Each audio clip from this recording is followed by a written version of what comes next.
우리가 어릴 때 대부분 위인 전기에 대해서 읽어본 경험들이 있으실 겁니다. 어릴 때 위인 전기 등장하는 인물들 보면요, 에디슨이라든지 퀴리 부인, 노벨, 나폴레옹, 조지 워싱턴, 마하트마 간디, 공자, 소크라테스, 훌륭한 인물들에 대해서 우리가 읽고 그들의 생애를 통해서 배웁니다. 우리나라 위인들 가운데 을지문덕 장군, 김유신, 이순신, 강감찬, 세종대왕, 장영실, 김정호, 김구, 이런 인물들에 대해서도 우리가 그들의 생애를 전체적으로 조망해보고 배울 점을 찾곤 합니다. 그래서 보통 어릴 때는 그런 인물들에 대해서 듣고 배우면서 정말 존경스럽고 덕이 되는 그런 내용들을 많이 배웁니다. 근데 조금 이제 자라가지고요, 중학교, 고등학교, 대학에 들어가면요, 그 인물들에 대해서 좀 세밀하게, 자세하게 좀 배울 기회가 있습니다. 그래서 과거 어릴 때 가지고 있던 위인들에 대한 환상이 좀 깨지기 시작합니다. 그리고 머리가 좀 컸다고 좀 비판적인 생각을 많이 하게 됩니다. 노벨은 우리가 노벨상이라는 그 상이 있듯이 훌륭한 과학자입니다. 그런데 한편으로는 또 노벨에 대해서 안 좋게 보는 사람도 있습니다. 이런 견해가 있으면 저런 견해도 있습니다. 틀린 견해는 아닙니다. 노벨이 대량 살상 무기를 만들었다.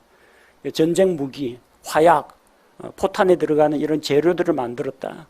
근데 원래 노벨은 그 전쟁 물자 공급하는 사람이 아니었고, 광산에서 혹은 또 채석장에서 이 발파 작업을 하는데 화약을 다룬다는 게 상당히 위험한 작업입니다.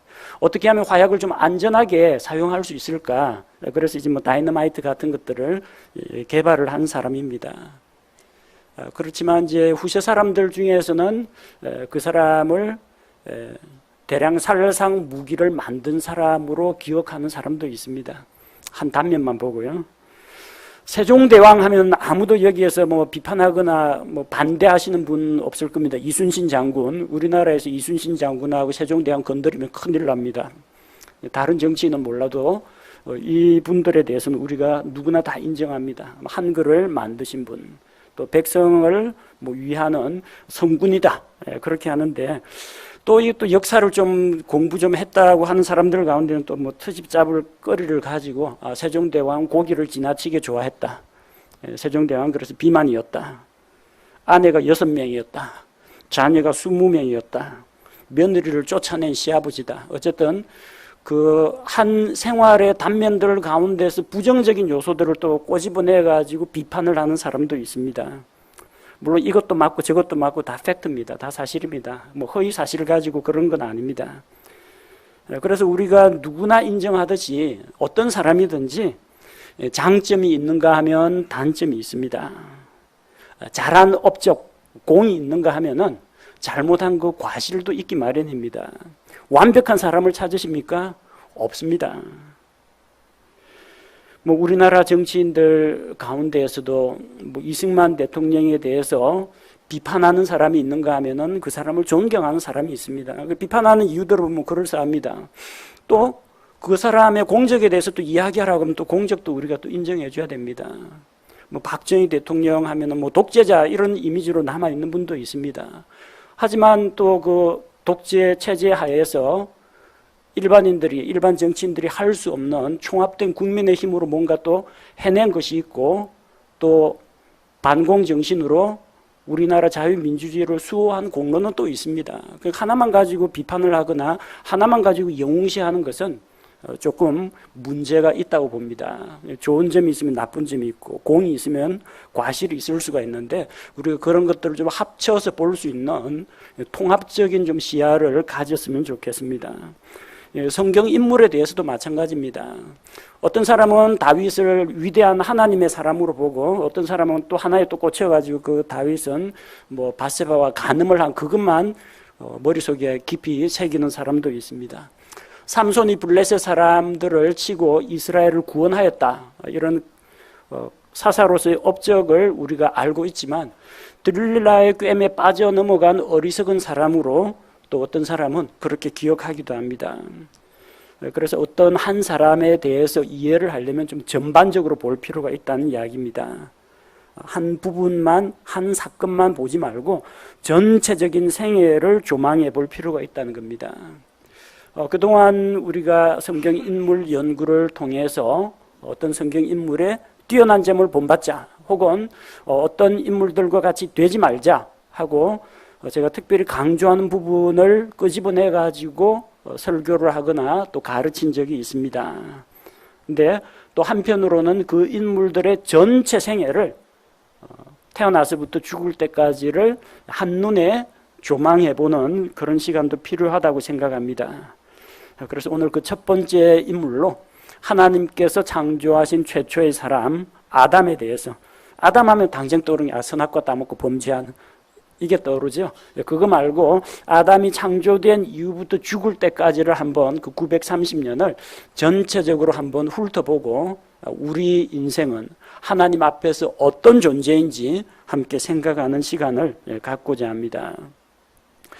아담의 생애를 크게 몇 가지 시기별로 나눠보면 하나님께서 창조하신 최초의 그 상태가 있을 테고, 또 에덴 동산에서 살던 시절, 그리고 에덴 동산에서 쫓겨난 이후의 생활, 이런 식으로 나눠볼 수 있을 겁니다. 첫 번째 아담은 하나님에 의해서 창조된 사람입니다. 대단히 특별하고 특이한 사람입니다. 아담 이후의 사람들은 하나님께서 누구 세상에 태어날 때마다 흙으로 빚어가지고 이 땅에 엄마 뱃속에 넣어주진 않습니다. 아담은 흙에서 처음으로 창조되었습니다. 이분은 아담의 갈비뼈로 하나님께서 만드셨습니다. 나머지 사람들은 다 아담과 이브를 통해서 부모님을 통해서 이 세상에 태어나게 되었습니다. 대단히 특별한 경험을 한 사람입니다. 하나님의 최초로 만든 사람, 여러분은 그런 사람이 혹시 되고 싶습니까?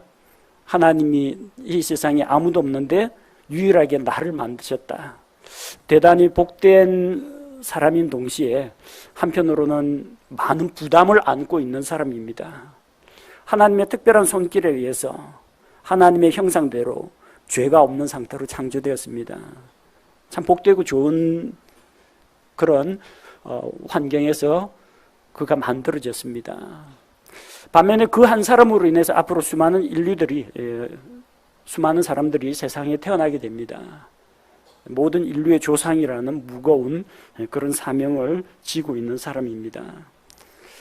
아담은 하나님의 형상을 본따서 창조되었습니다. 우리 주 예수님은 하나님의 완전한 형상 그 자체입니다. 우리 사람은 아담의 타락한 형상을 입고 태어난 존재입니다. 그럼에도 불구하고 예수님을 믿어 구원받을 때 하나님의 성품에 참여하는 존재가 됩니다. 어쩌면 그렇게 특별하게 창조된 아담보다도 흙에서 난 사람보다도, 비록 흙에서 난 사람을 통해서 세상에 태어났지만 나중에 부활한 몸으로 예수 그리스도의 영광스러운 몸에 참여하는 자가 된 우리가 더 복된 존재가 아닌가 생각합니다. 아담은 하나님께서 처음 만드실 때 죄가 없는 상태로 창조되었습니다. 아담이 처음 창조될 때 이 세상에는 죄가 아직 들어오기 이전이었습니다. 그리고 아담은 죄와 의 가운데에서 자기가 원하는 것을 선택할 수가 있었습니다.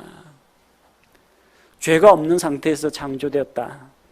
대단히 특별하고 좋습니다. 우리는 사방에 둘러봐도 너무나 죄악된 것을 많이 보고 듣고 합니다. 신문이나 방송에 나오는 것들 보면 하루가 멀다 하고 또 새로운 범죄나 사건이나 이런 것들이 일어납니다.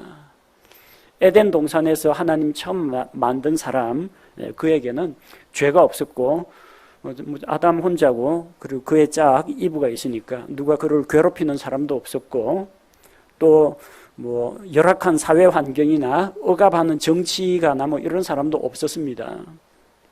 그래서 아담은 죄가 없는 상태로 창조된 것이 대단한 특권입니다. 하지만 우리 주 예수님은 죄가 없으시고 죄를 알지도 못하시고 죄를 지을 수도 없는 분입니다. 그분은 온전히 완전하고 거룩한 하나님이시기 때문입니다. 아담의 몸에서 태어난 우리 사람들은 날 때부터 죄 가운데서 태어납니다. 그리고 죄를 짓고 삽니다. 그럼에도 참 감사한 것은 죄가 없으신 그 예수님이 우리를 대신해서 십자가에서 대신 속죄의 피를 흘려주셨기 때문에 그분을 믿음으로 말미암아 죄를 용서받을 수 있다는 겁니다. 그래서 우리는 참 감사합니다. 우리는 에덴 동산에서 살지는 않았지만 이 죄 많은 세상에서 예수 그리스도의 복음을 통해서 구원받은 인생들입니다. 참 감사합니다. 세 번째로 아담은 부모가 없습니다. 사람들은 다 부모에게서 태어납니다. 어린아이의 모습으로 태어납니다. 그러나 하나님께서는 아담을 흙으로 만드셨습니다. 부모가 없다는 것이 여러분 좋을 것 같아요? 안 좋을 것 같아요? 부모님한테 잔소리 듣는 거 싫어하는 사람은 부모가 없어서 좋다고 하는 그런 사람 혹시 있을지 모르겠어요. 혹은 부모가 술 먹고 들어와서 자꾸 행패 부리고 집안 뒤엎고 때리고 차라리 부모가 없었으면 좋겠다. 부모에 대해서 원망하는 사람이 혹 있을지도 모릅니다. 부모가 없었기 때문에 부모로부터 뭔가를 배운다거나 그런 것도 없습니다. 아버지라는 롤 모델을 아담은 가지고 있지 않습니다. 있다면 하나님만을 보고 그는 살아야 됩니다. 그럼에도 불구하고 하나님께서는 아담에게 이성을 주셨고 또 지혜를 주셨습니다. 처음부터 그는 말을 할 수 있는 존재로 창조되었습니다. 세상에 있는 하나님께서 데려온 그 짐승들 이름을 하나하나씩 다 지어주었습니다. 언어를 사용할 수가 있었고 창의력이 있는 존재였습니다. 그리고 에덴 동산을 맡아서 관리하는 그런 일을 했습니다. 예수님은 창조되거나 출생한 분이 아니라 처음부터 스스로 계신 분입니다. 그분은 아버지 하나님과 성령 하나님과 또 예수 그리스도는 처음부터 저 영원 이전부터 처음부터 함께 계셨습니다. 영원하신 분입니다. 하나님의 형상으로 창조된 아담보다도 더 높고 위대하십니다. 예수님이 창조자이시기 때문입니다. 우리는 아담과 같이 흙에서 바로 창조된 존재는 아닙니다. 우리 부모님을 통해서 출생한 존재입니다. 그렇지만 우리가 이 육신의 몸으로 죄를 가진 몸으로 태어나지만 예수님을 구원자로 믿을 때 한 번 더 태어납니다. 성령님을 통해서 우리가 영이 다시 새롭게 태어나서 하나님의 자녀가 됩니다. 그래서 우리는 구원자이신 예수님 덕분에 하나님의 자녀가 된 것을 감사해야 합니다. 아담은 창조될 때부터 어른의 모습으로 장성한 성인의 모습으로 창조되었습니다. 만약에 아담이 갓난 아기로 창조되었다면 부모도 없잖아요. 갓난 아기로 창조되었으면 누가 젖먹이고 누가 씻겨주고 누가 돌봅니까? 아무도 돌보질 못합니다. 보살핌을 받지 못합니다. 그래서 아담은 성장 과정을 거치지 않고 처음부터 성인의 몸으로 창조되었습니다. 신체 나이가 몇 살이었는지 정확하게 기록은 되어 있지 않습니다만 창조될 때 나이가 0살이라고 치더라도 몸은 20대 혹은 30대 청년의 모습으로 인생을 시작했을 겁니다.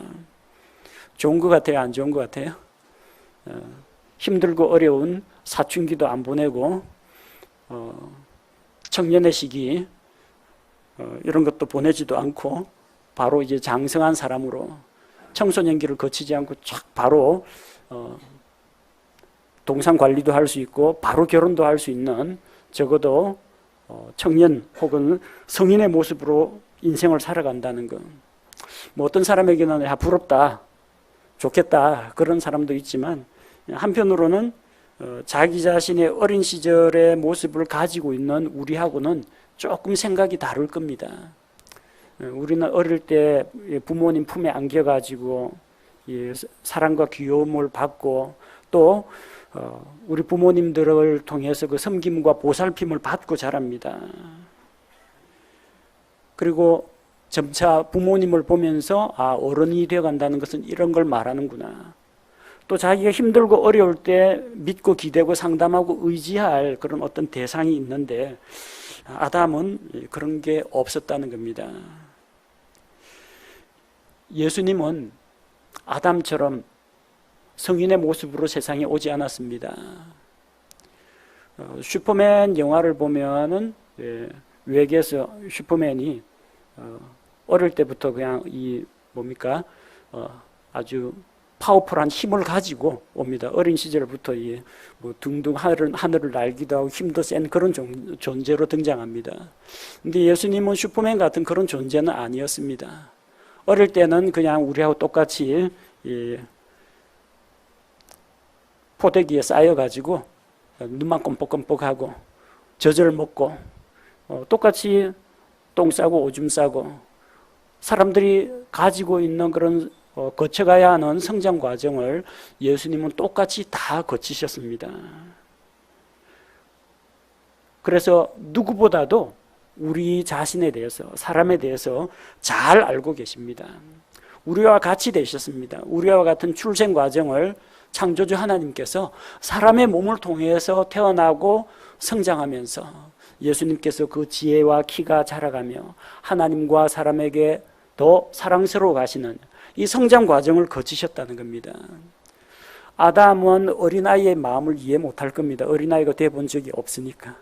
예수님은 어린아이들, 학생들의 마음까지도 우리와 같은 성장 과정을 거쳤으니까 잘 알고 계십니다.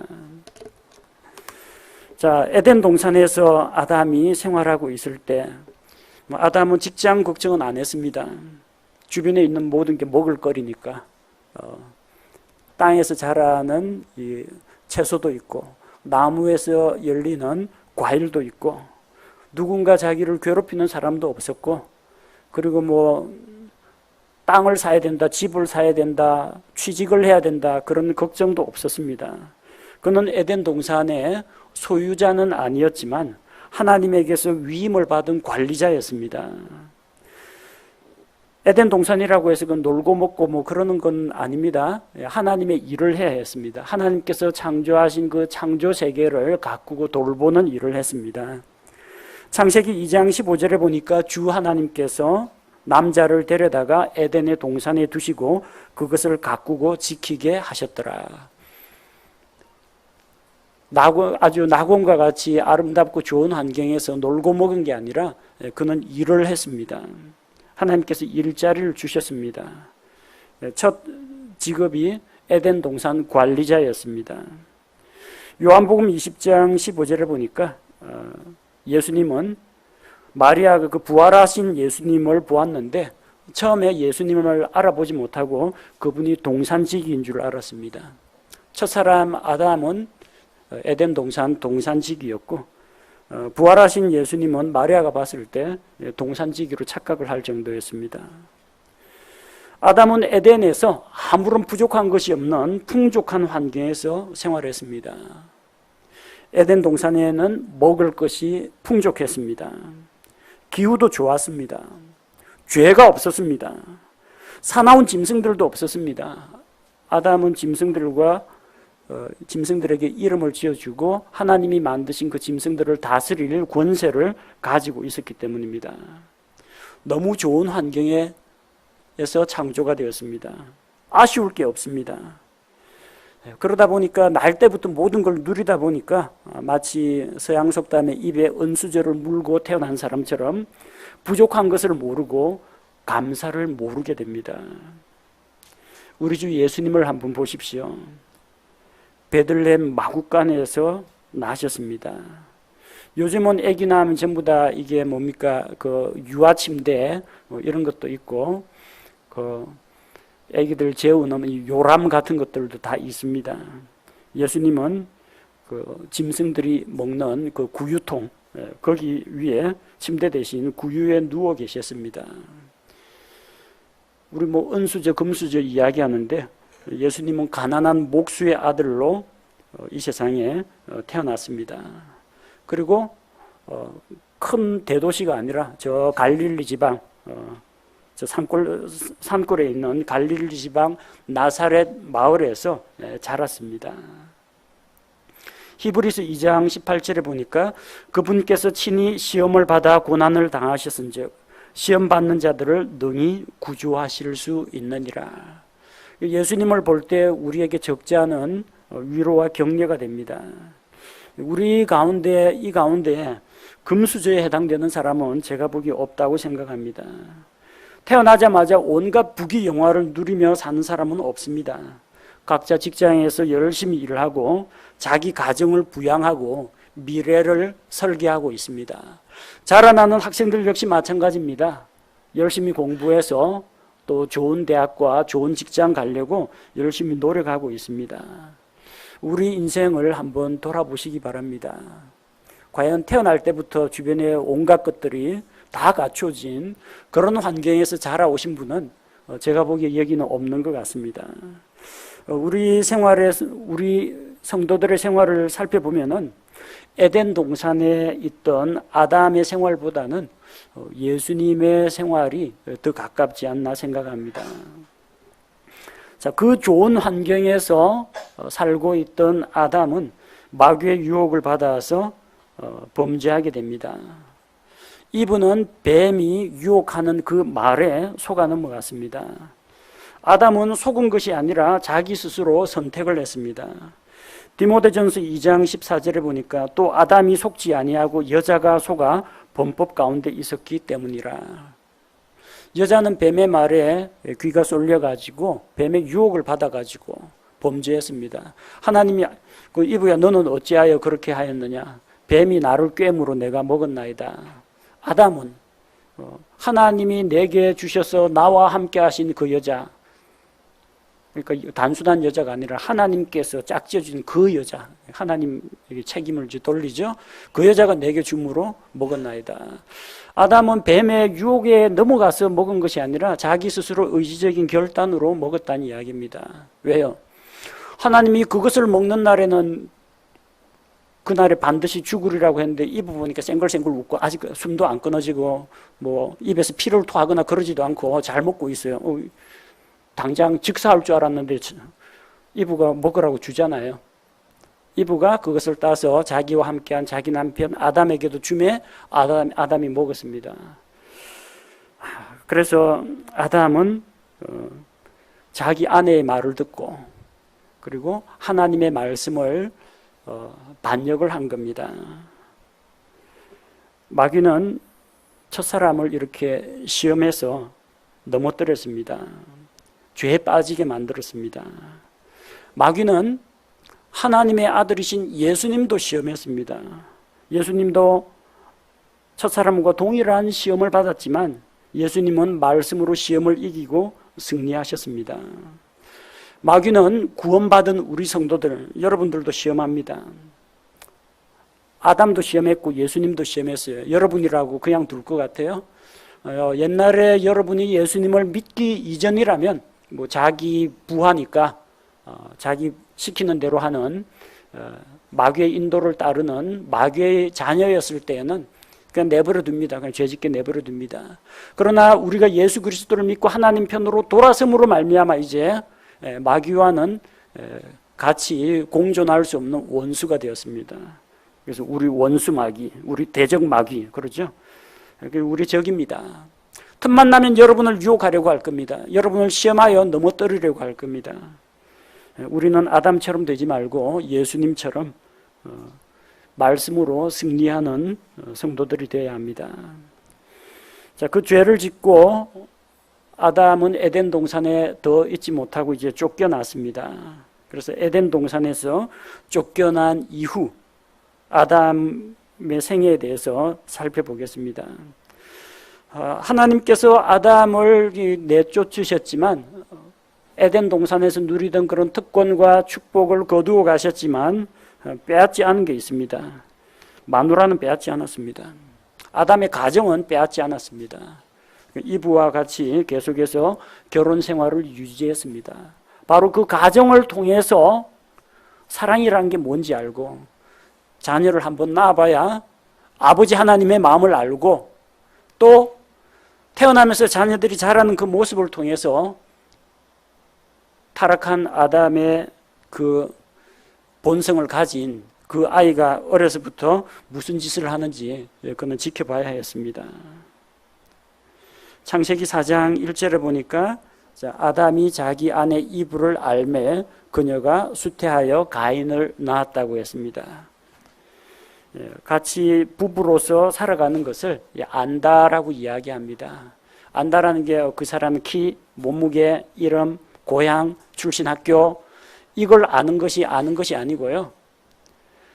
그 사람에 대해서 전인격적으로 아는 걸 말합니다. 영적으로 같이 하나로 연합하고 또 서로의 마음과 마음이 통하고 서로 한 남자와 한 여자가 한 몸을 이루는 것, 서로의 생각과 고민과 가치관과 이 모든 것을 함께 나누는 것을 안다라고 이야기합니다. 아담은 이브를 알았고 그리고 이브는 아담을 통해서 수태하여 아들을 낳았습니다. 가인을 낳고 그 다음에 아벨을 낳았습니다. 창세기 4장 1절 2절에 아담이 자기 아내 이브를 알매 그녀가 수태하여 가인을 낳고 이르되 내가 주로부터 남자를 얻었다 하니라. 그녀가 다시 그의 동생 아벨을 낳았는데 아벨은 양을 지키는 자였으나 가인은 땅을 가는 자였더라. 처음 창조된 아담에게서 만들어진 이브, 그 두 사람에게 처음으로 생명이 태어났습니다. 아버지 노릇 한 번도 해본 적이 없습니다. 저도 마찬가지입니다. 결혼할 때 아버지 경험을 하지 못하고 결혼하고 나서 아들을 낳고 그때부터 이제 아버지 노릇을 하게 되었습니다. 아들을 낳아서 기르게 되었어요. 아담은 한 번도 아버지가 어떤 존재인지 직접 몸으로 겪어보질 못했습니다. 아버지가 없어요. 하나님이 흙에서 만드셨기 때문입니다. 이제 아버지를 겪어본 적이 없는 아담이 이제 누군가를 책임지고 돌보기 시작했습니다. 여러분은 자라면서 나중에 뭐 시집 가고 장가를 가더라도 아버지 어머니가 어떠한지 압니다. 왜? 자기 아버지 어머니를 모델로 롤 모델로 삼지 않는다고 할지라도 주변에 저 이웃집에 저 집 아버지는 저 집 어머니는 어떤 존재인지 보고 듣고 배울 수가 있습니다. 아담은 어디서도 이걸 배울 수가 없어요. 그냥 맨 땅에 헤딩하기 식으로 최초의 아버지가 되어가지고 두 아들을 키워나갑니다. 자녀들을 키우면서 하나님 아버지의 마음을 배워갑니다. 철없던 아이들이 철드는 게 뭐 군대 가면 철든다 그러죠. 군대 가면 엄마 보고 싶고 아버지의 보호가 그립고.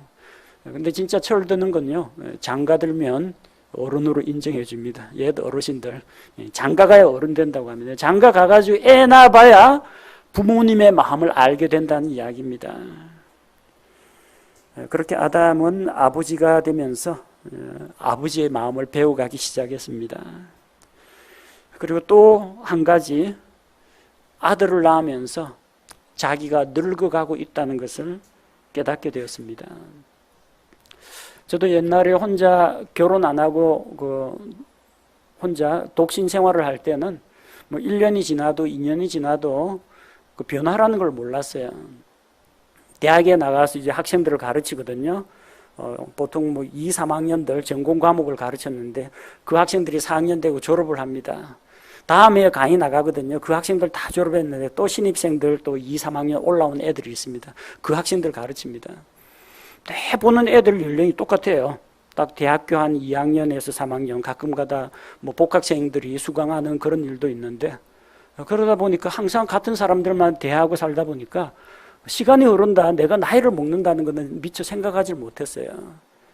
근데 장가 들고 결혼을 해서 아이를 낳으니까 그 아이가 자라는 걸 보면서 예찬이 예성이 나고 얘가 돌맞이하고 5살, 7살, 10살 되니까 시간의 흐름을 아이를 통해서 알게 됐습니다. 얘가 태어난 지 10년이 지났다. 그 아이 나이가 10살 먹었죠. 제가 결혼했을 때보다 10살 더 늙었다라는 걸 깨닫게 되더라고요. 지금도 계속해서 나이를 먹고 늙어갑니다. 두 아들 자는 거 가끔가다 들어가가지고 몰래 한 번씩 보고 나옵니다. 많이 컸구나. 옛날에 품에 안았을 땐 여기서 여기까지 안고 이렇게 다니고, 조금 자랐을 때도 하나의 앞에 하나의 뒤에 업고 해가지고 잠든 아이들 데리고 집에 들어가곤 했었는데, 이제는 그렇게 못하게 됐어요. 몸무게도 키도 제가 감당할 수준이 아닙니다. 내가 늙어가고 있구나. 아담도 아마 그런 생각을 하지 않았을까. 가인과 아벨이 성장하는 것을 보면서 이브하고 둘만 알콩달콩 지낼 때하고는 다르게 성장해 간다보다도 이제 점점 늙어가는 것을 알게 되었을 겁니다. 근데 가정에 참 안타까운, 있어서는 안 될 그런 범죄 사고가 터졌습니다.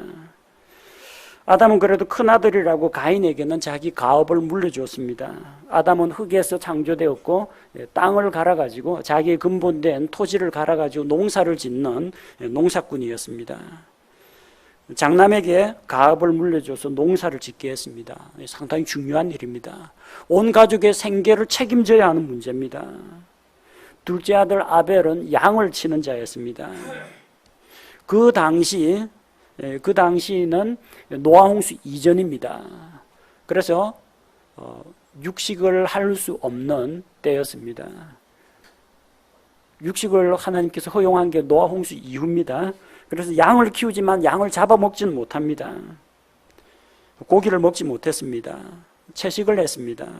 가축은 하나님께 희생 헌물 드릴 때 쓰거나 양털, 옷 입어야죠. 양털, 양 가죽, 이걸 위해서 가축을 길렀던 겁니다. 옷은 좀 못 입어도 죽지는 않습니다. 근데 양식을 먹지 못하면은 굶어 죽습니다. 가인과 아벨 중에서 누가 더 경제적으로 우위에 있었느냐? 가인이 실권을 잡고 있었습니다. 먹고 사는 문제입니다. 농사를 짓기 때문에. 아담은 양을 아무리 키워도 양을 물어뜯지를 못합니다. 양고기 먹지 못합니다. 그래서 이제 가인은 이제 형 노릇하면서 자기 동생에게 영향력을 미치려고 했죠. 가인이 자기 동생 아벨에게 자기가 만든 이 거짓 종교, 짐승 희생물에 피가 없는 화려한 과일과 채소와 꽃들로 아름답게 꾸며진 그 제단을 보여주면서 동생을 자기가 만든 그 종교를 이끌려고 했는데 아벨이 그걸 거절을 합니다. 오늘날에도 가인처럼 보여주는 예배, 아름다운 스테인드 글라스에다가 화려한 조명에다가 웅장한 음악 가지고 사람들에게 어떤 감정적인 몰입과 흥분을 일으키는, 또 하나님의 말씀은 선포하지 않고 여기 와서 춤추고 이쪽에서 연극을 하고 영화 상영을 하고 보여주기식 쇼하는 예배들이 많습니다. 가인의 후손들입니다. 예수 그리스도의 생명에 피가 없는 교회가 너무나 많습니다. 근데 아벨이 말을 듣지 않으니까 가인이 자기 동생 아벨을 죽입니다. 아담과 이브에게는 이게 큰 충격이었을 겁니다. 두 아들을 잃어버렸습니다. 첫째 아들 가인이 둘째 아들 아벨을 죽이는 바람에, 그래도 막내라고 귀여워하던 그 아들이 피투성이가 되어가지고 쓰러져 죽는 거, 그거 봤을 때 아버지 마음이 어떻겠습니까? 사람이 죽는 거 처음 봤어요. 아담으로서는. 그리고 자기가 사랑하는 아들이 죽는 걸 봤습니다. 한 아들은 죽었습니다. 한 아들은 죄짓고 땅에서 유리하고 방랑하는 자가 되어서 아버지 곁을 떠났습니다. 한 아들은 죽고 한 아들은 떠나가고 아담은 두 아들을 잃는 그런 슬픔을 겪게 되었습니다. 아들을 잃어버린 그런 경험이 있는 분 공감하실 겁니다. 질병으로 인해서, 사고로 인해서, 재해로 인해서 그렇게 잃었다면 혹시 마음속에 슬프긴 하겠지만 그렇게까지 비통하진 않을 텐데, 형이 동생을 미워하여서 죽였다면은 그 형제 간의 그런 골육 상잔을 보면 부모의 마음이 어떻겠습니까? 아담은 이런 자식 잃는 그런 슬픔을 경험한 사람입니다. 가끔 장례식 때문에 장례식 그리고 화장터 이런 데 가면요, 뭐 교통사고로 혹은 어떤 소아질병으로 죽은 채 5살도 안 된 아이 이거 영정사진이 걸려 있는 걸 봅니다. 부모 마음이 어떨까? 얼마나 비통할까? 채 성장하고 꽃을 피워보기도 전에 부모보다 먼저 죽었으니, 우리 옛 조상들 말씀에 부모가 돌아가시면 선산에 묻고 자식이 죽으면 가슴 속에 묻는다고 했습니다.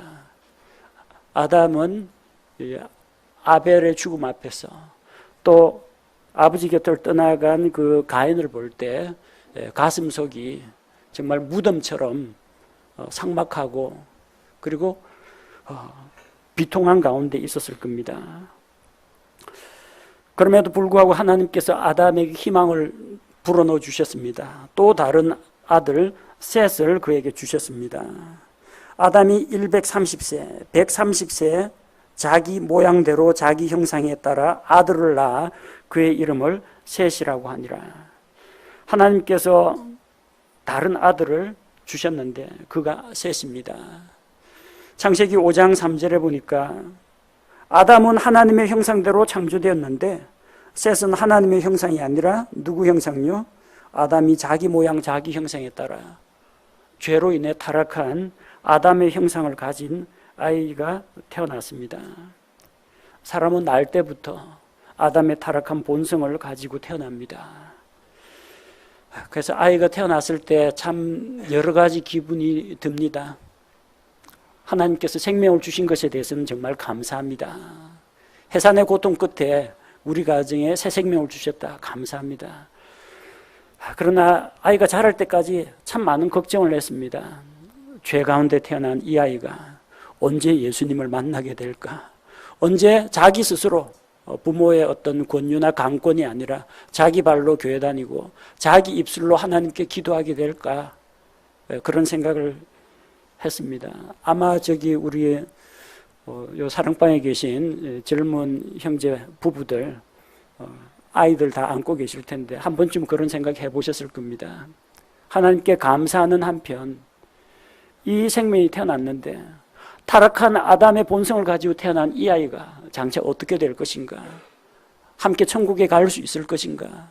예수님을 구원자로 믿고 받아들일 것인가? 아마 그게 여러분의 제일 큰 관심사라고 생각합니다. 아담이 130세 셋을 낳고 그 이후 800년을 더 삽니다. 800년 실감 납니까? 우리 어르신들 가운데서는 80세 혹은 그 전후로 계신 분들 계실 겁니다. 한번 지난날 돌이켜 보시기 바랍니다. 80년이 과연 긴지 짧은지. 80년, 앞으로 80년 더 사시라고 하면 어떻게 하시겠어요? 뭐 장수한다고 기뻐하실 분도 계실 텐데 이 죄 많은 세상에서 몸은 갈수록 쇠약해지는데 쇠약한 몸으로 160까지 800년을 더 산다 그런 기회가 주어지면은 아마 오히려 힘들어 하시지 않을까 그런 생각이 듭니다. 아담이 보낸 그런 800년 동안 세상에는 많은 일들이 일어났습니다. 땅 위에는 자기 곁을 떠난 가인의 후손들이 번성하고 죄가 만연하기 시작했습니다.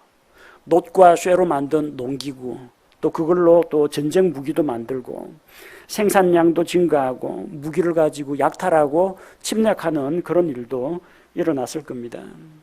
문화가 발달했습니다. 악기를 만들고 또 장막을 만들어 이동하면서 가축들을 키우고 그리고 자기 마음에 드는 사람과 결혼하느라고 일부 다처제를 도입하고 다 가인의 후손들이 만들어낸 그런 문화입니다.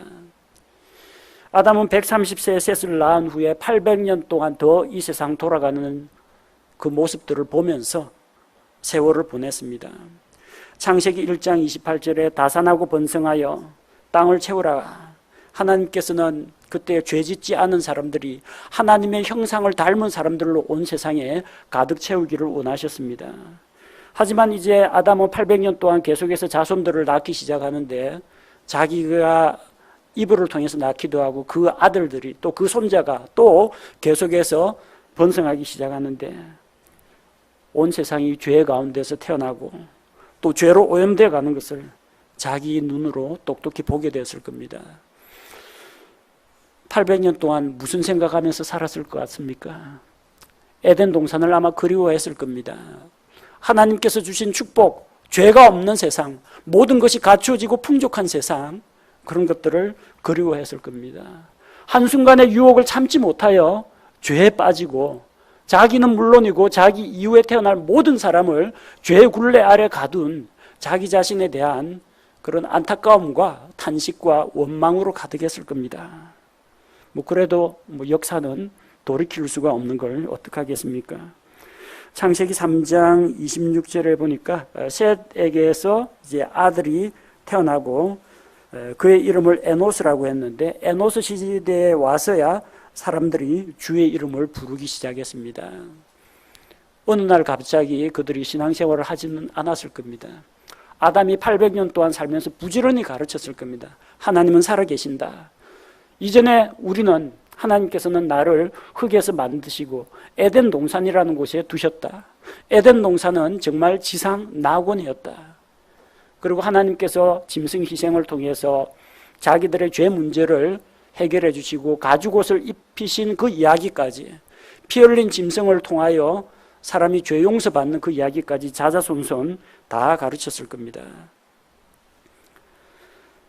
아담은 셋을 낳은 후 800년 동안 살면서 에녹이 태어난 것도 지켜보았고 무두셀라와 243년을 같이 보냈습니다. 그래서 무두셀라는 아담하고 243년 같이 살고 아담에게 들은 걸 그대로 노아한테 물려주면 됩니다. 무두셀라는 노아 홍수 일어나기 1년 전에 죽습니다. 그래서 이 노아에게 에덴 동산 이야기가 그대로 전달될 수가 있습니다. 인생을 돌이켜 볼 때 800년이라는 더 많은 시간, 죄를 짓고 하나님 앞에서 아들을 셋을 낳은 때가 130세고 그보다 더 많은 시간을 아담은 보내게 됩니다. 성경에 자세한 기록은 나와 있지 않습니다. 우리가 아담의 생애를 보면서 무엇을 생각합니까?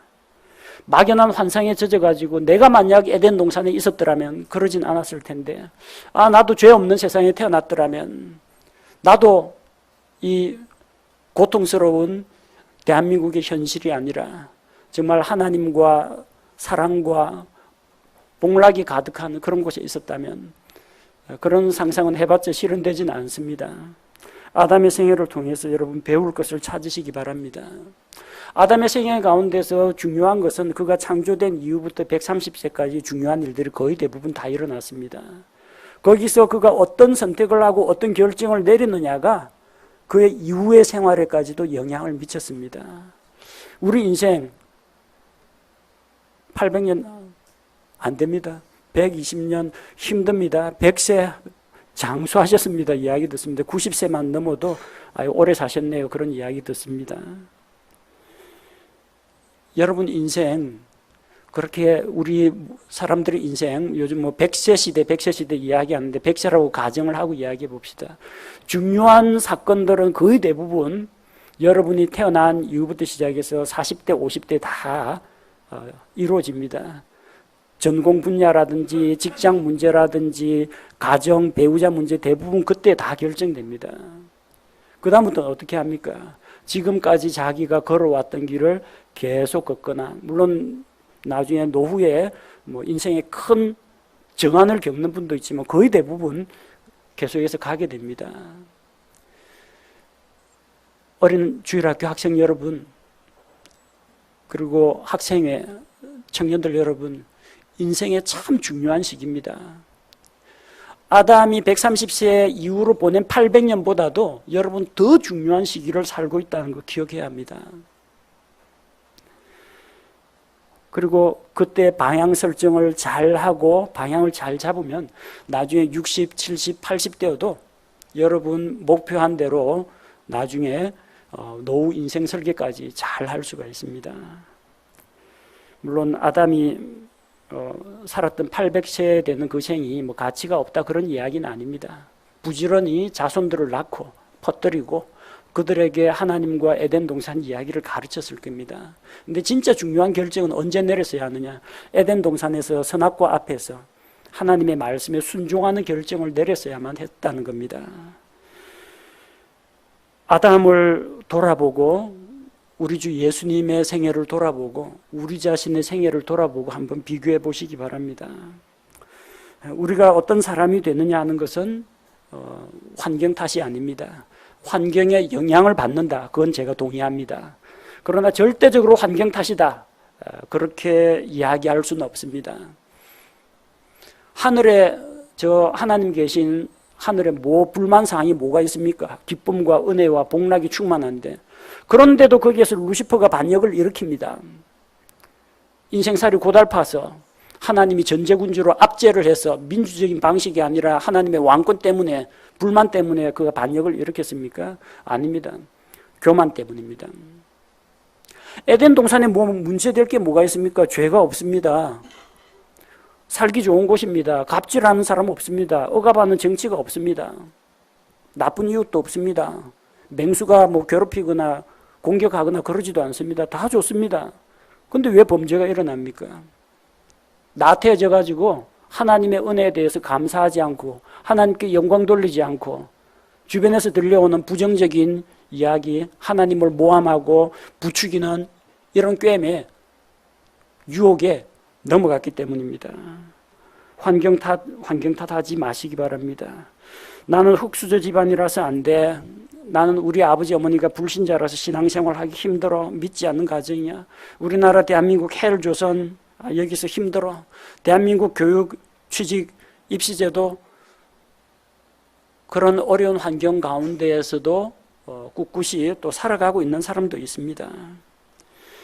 죄 중에 태어나고 가인의 문화가 범람하는 중에도 에녹이라는 사람이 나옵니다. 우상의 도시 갈대아 우르에서도 아브라함은 나옵니다. 여러분 그런 사람 되십시오. 가족들이 다 안 믿는 불신 가정에서 핍박받으면서 다니지만 오히려 그로 인해서 더 믿음에 견고한 사람들이 나타납니다. 오히려 역으로 자기 가족들을 주님께로 인도하는 일들이 일어납니다. 우리 아버지는 가난하고 힘든 노동자였지만 나는 열심히 공부해서 우리 가정을 변화시키겠다. 그렇게 결심하고 공부하고 일하는 사람들 얼마든지 있습니다. 두 번째, 환경 탓 말고 또 조상 탓, 유전 탓 그런 거 하지 마십시오. 우리 아버지 키가 좀 더 컸으면 좋았을 텐데. 우리 엄마는 왜 미스 코리아가 아닐까? 우리 아버지는 왜 나는 태어나 보니까 사장집에 안 태어나고 우리 집에 태어났을까? 우리 아버지 좋은 DNA 나한테 왜 물려지지 않을까? 왜 나한테는 우리 부모님의 단점만 물려졌을까? 유전자 탓만 하지 마시기 바랍니다. 이 세상에 태어난 사람들 전부 아담의 타락한 그런 본성과 유전자 가지고 태어납니다. 근데 그들 가운데서 또 훌륭한 위인들도 또 나옵니다. 아까 우리가 언급한 그런 위인들도 나오고 신앙적인 인물들도 나오고 또 그 중에서 모범적인 사람들도 나옵니다. 그러니까 환경 탓, 조상 탓, 유전 탓 이런 거 하지 마시고 똑같은 그런 열악한 환경에서 처해 있더라도 내가 어떠한 사람으로 하나님 앞에 서게 될 건가 그걸 생각하시기 바랍니다. 그리고 여러분 자기 자신에 대해서 소중하게 생각하시기 바랍니다. 나 하나쯤이야. 그렇게 생각하면 안 됩니다. 아담 한 사람이 얼마나 중요합니까? 아담 한 사람이 죄를 범하여 죄가 들어오고 온 세상에 죄가 다 퍼져가지고 모든 사람이 죄 아래 놓였습니다. 예수 그리스도 한 분이 하나님의 말씀에 하나님의 뜻에 순종하여 자기 자신을 십자가에 내어주심으로 말미암아 그분을 믿는 모든 자들에게 구원의 길을 열어주셨습니다. 한 사람의 불순종으로 죄가 세상에 들어오고 한 사람의 순종함으로 하나님의 은혜와 의의 선물이 많은 사람에게 넘쳤습니다. 여러분이 아담이 될 수도 있고 예수님이 될 수도 있습니다.